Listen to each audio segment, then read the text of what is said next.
Video के बाद तो जूते पड़ेंगे, चप्पल पड़ेंगे, बहुत सारी गालियां पड़ेंगी, पर अगर इस वीडियो को एक बार ध्यान से सुन लो तो समझ में आएगा कि हमारे लिए ट्रंप ने बहुत ही अच्छी चीज करी है। हमारे लिए मतलब हम और आप जैसे middle class, lower middle class family के कोडर एस्पिरेंट्स, इंजीनियरिंग एस्पिरेंट्स के लिए बहुत ही अच्छी खबर है कि भैया 100K का एक क्या कहें इसको टैक्स लगा दिया है ट्रंप काका ने H1B वीजा के ऊपर।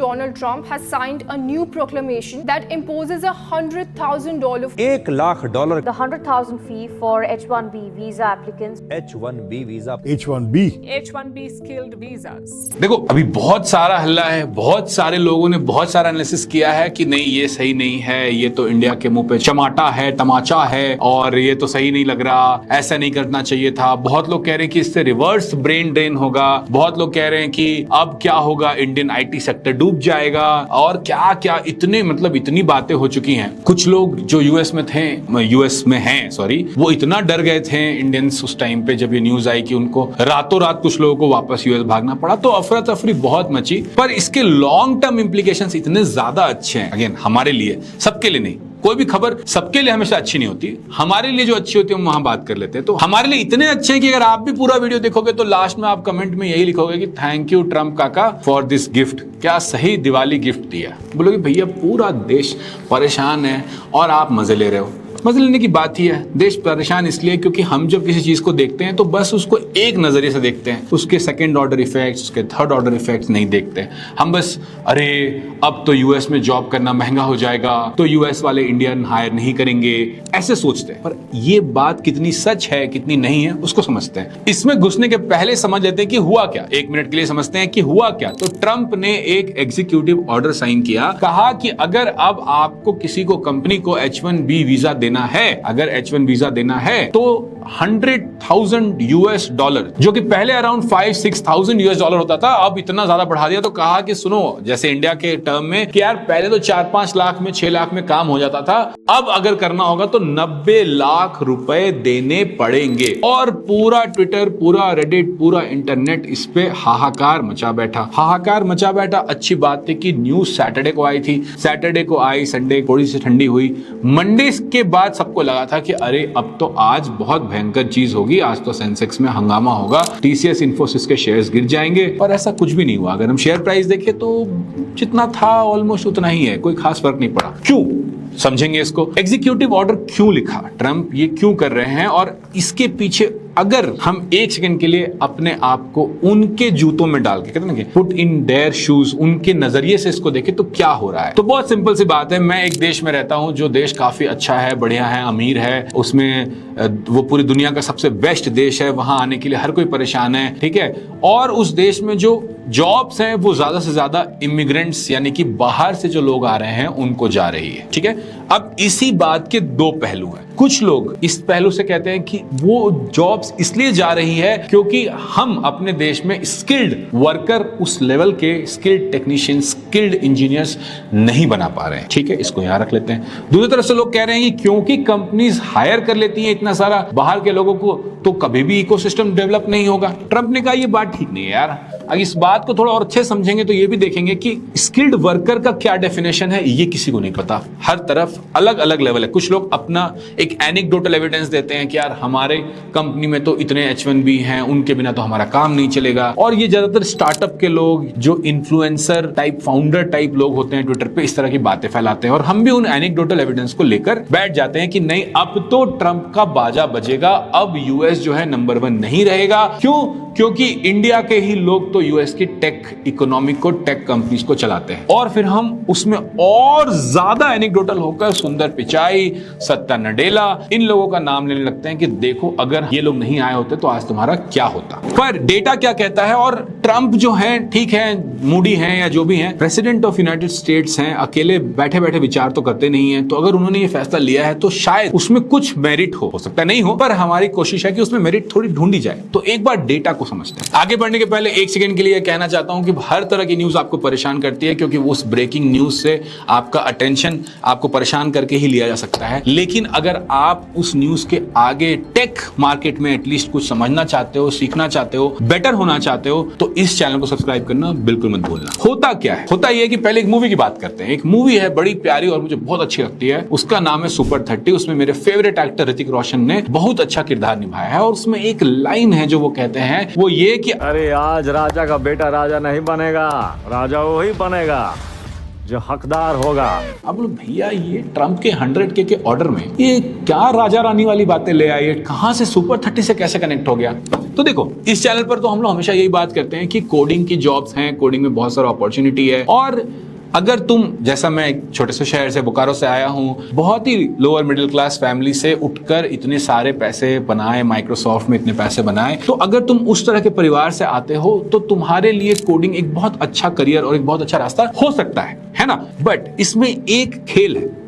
खेल क्या है कि अगर आप बहुत मेहनती नहीं भी हो और अगर आपके पिताजी के पास, माताजी के पास, नाना जी के पास, दादाजी के पास अकूत पैसा है, धन है, आप किसी भी सीनियर से बात करोगे, जो 10-12 साल के सीनियर्स हैं, उनसे बात करोगे तो सबने देखा है कि कॉलेज में ऐसे कई बच्चे होते हैं जिनके पास पैसा बहुत होता है, प्लेसमेंट नहीं होती उनकी, उनको जॉब नहीं लगती, उनको कोडिंग नहीं आती, उनको डेवलपमेंट का डी नहीं आता, और फिर 1 साल 2 साल वो तैयारी करते हैं GRE GMAT की, बाहर चले जाते हैं, US चले जाते हैं और वहां पर जाकर मास्टर्स करके जॉब लेते हैं। ठीक है, तो थोड़ी सी खुन्नस, थोड़ी सी पर्सनल वो भी है यार कि ये ठीक बात नहीं है, हम तो मेरिटोक्रेसी में बिलीव करते हैं, ये तो मेरिटोक्रेटिक नहीं लग रहा है। सेम बात ट्रंप सरकार को भी समझ में आई। उन्होंने क्या देखा कि अगर आप डेटा देखोगे तो जो maximum number of H1B visas but रहे हैं आज के टाइम पे, जो ले रहे हैं, वो वहां के मास्टर्स यानी MS ग्रेजुएट्स ले रहे हैं। उसमें जो सबसे बड़ा नंबर है वो इंडिया का है। तो सबसे बड़ा H1B वीजा का जो क्या कहते हैं रेसिपेंट है वो इंडिया है 70% के आसपास, और उसके अंदर 40 से 70%, उसके अंदर उस 70% के अंदर 40 to 70% जो है वो या तो अंडर ग्रेजुएट ले रहा है या पोस्ट ग्रेजुएट ले रहा है। यानी कि आपके अंदर कोई प्रतिभा नहीं है, ना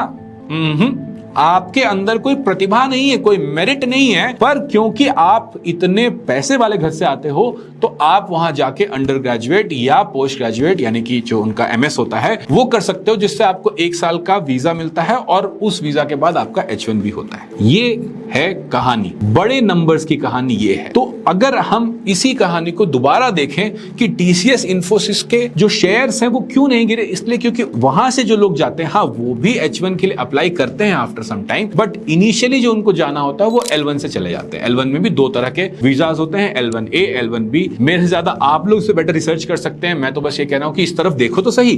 तो L1 के तरफ से जाते हैं, कुछ साल बाद वहां पर H1 करते हैं तो करते हैं, नहीं तो वापस आ जाते हैं। तो ये जो एक इंडियन ड्रीम है, जो इनिशियल IT ड्रीम था कि हम इन्फोसिस, TCS ऐसी कंपनी जाएंगे और हमें फिर एक ऑन साइट प्रोजेक्ट मिलेगा, हम उस ऑन साइट प्रोजेक्ट में ढेर सारा पैसा बनाएंगे, डॉलर में सेव करेंगे, रुपया में लेकर आएंगे, फिर यहाँ पे काम करेंगे और इंडिया में अपनी जिंदगी एक ढंग की अच्छी सी बनाएंगे, एक फ्लैट खरीद लेंगे, 2 BHK 3 BHK कुछ भी खरीद लेंगे और बढ़िया जिंदगी बिताएंगे।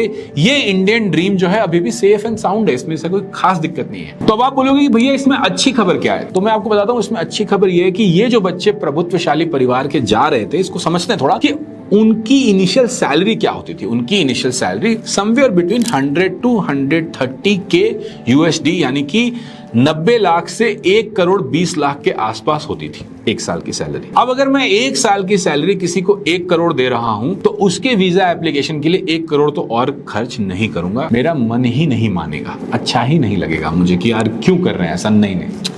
नहीं कर सकते। तो अब क्या होगा कि जो मास्टर्स वाले बच्चे हैं वो जो इतना बड़ा ऑलमोस्ट 50% ऑन एन एवरेज जो पूरा चंक उठा ले रहे थे H1 का, वो वाला चंक खाली हो जाएगा। उस चंक के खाली होने से क्या फायदा होगा कि इधर से जो लोग जो प्रतिभा वाले जा रहे थे, प्रभुत्व वाले नहीं, प्रतिभा वाले जो जा रहे थे उनके लिए थोड़ी जगह बनेगी। और ट्रंप भी यही चाहते हैं, ट्रंप भी यही समझते हैं, यूएस भी ये समझता है कि हाँ हमें आगे बढ़ने के लिए ग्लोबल टैलेंट हब होना जरूरी तो है, पर इसका ये बिल्कुल मतलब नहीं है कि जो बच्चा वहां के अंडर ग्रेजुएट कॉलेज से आया, वहां उसकी जॉब नहीं लगी, वहां उसे कोडिंग नहीं आई, वो हमारे यहाँ मास्टर्स करके हम ही से सीख के और हमारे यहाँ के लोगों की जॉब खाए। देखो, अपना पराया, बाहर भीतरी, ये सब हम भी करते हैं भारतीय होके, तो वो क्यों ना करें? करना बनता है, बिल्कुल बनता है। फिर आप कहोगे कि भैया इसमें अच्छी खबर क्या है? इसमें अभी भी मुझे समझ में नहीं आ रहा थैंक यू ट्रम्प काका क्यों होगा। क्योंकि 3 चीजें होंगी, एक एक करके बताते हैं। पहली चीज ये होगी कि अगर आप अच्छे डेवलपर हो, अच्छे कोडर हो, अच्छे इंजीनियर हो, किसी भी क्षेत्र में अच्छे हो, तो धीरे धीरे आपका जो लेवल है वो बढ़ता जाएगा इंडिया में काम करते हुए। और बहुत सारे लोग ऐसे हैं